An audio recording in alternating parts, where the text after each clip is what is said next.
అభ్యర్థి పాపం మేము ఓటమి నైరాశ్యంతో, ఓటమి భయంతో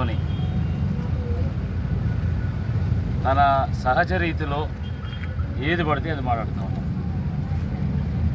నేను మొట్టమొదట ప్రజాసేవ కోసం తపనతోనే నేను ఉద్యోగం మానేసి భారతదేశానికి వచ్చి నేను రాజకీయాల్లో ప్రవేశించిందే కాకతీయ యూనివర్సిటీలో జై తెలంగాణ నినాదంతో.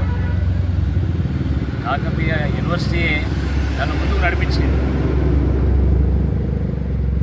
ఉస్మానియా యూనివర్సిటీ నాయకుల ద్వారా నేను రాజకీయ పాఠాలు నేర్చుకున్నాను.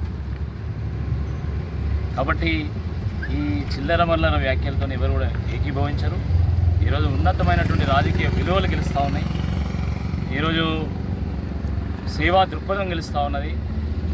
ఒక స్థిరమైనటువంటి ఒక వ్యక్తిత్వం గెలుస్తూ ఉంది తప్ప ఈ చంచలమైనటువంటి మనసు, ఈ స్వభావము లేదా అహంకారము, బెదిరింపులు, బ్లాక్మెయిలింగ్లు ఎక్కడ కూడా గెలవవు.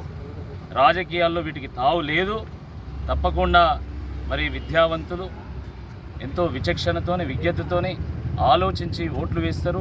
రాయేందో రక్తమేందో, నీళ్ళేందో పాలేందో, మంచేందో చెడేందో, నిజమేందో అబద్ధమో ఏంటో తేలుస్తారు. నేను ఇన్ని రోజులు ప్రచారంలో కూడా ఎక్కడ కూడా పొరపాటున కూడా నేను ప్రత్యర్థి కాబట్టి వాళ్ళ మీద బురద చల్లాలనేటువంటి ప్రయత్నం చేయలేదు.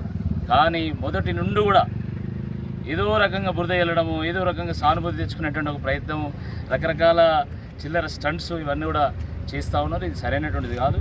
అందుకనే కాంగ్రెస్ పార్టీ పాపం కార్యకర్తలు కూడా ఇలాంటి వ్యక్తి ఉండకూడదు, ఇలాంటి వ్యక్తి గెలవకూడదు అని చెప్పి వాళ్ళు భావించి మరి కార్యకర్తలు కూడా, ఈరోజు కాంగ్రెస్ పార్టీ కార్యకర్తలు కూడా మాకు సపోర్ట్ చేస్తున్నారు.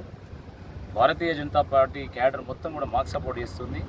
పార్టీలకు అతీతంగా, ప్రాంతాలకు అతీతంగా ఈరోజు పెద్ద ఎత్తున నాకు బీఆర్ఎస్ పార్టీకి సపోర్ట్ చేసి ఈరోజు బీఆర్ఎస్ గెలుపుకు ఈరోజు కారణమవుతా ఉంది. కానీ ఇప్పటికైనా బుద్ధి తెచ్చుకుంటే బాగుంటుంది. ఇంకా ఇట్లనే ఇదే ధోరణితో ముందుకెళ్తామంటే తప్పకుండా పాతాళంలో పోక తప్పదు అని చెప్పి సందర్భంగా నేను గుర్తిస్తాను.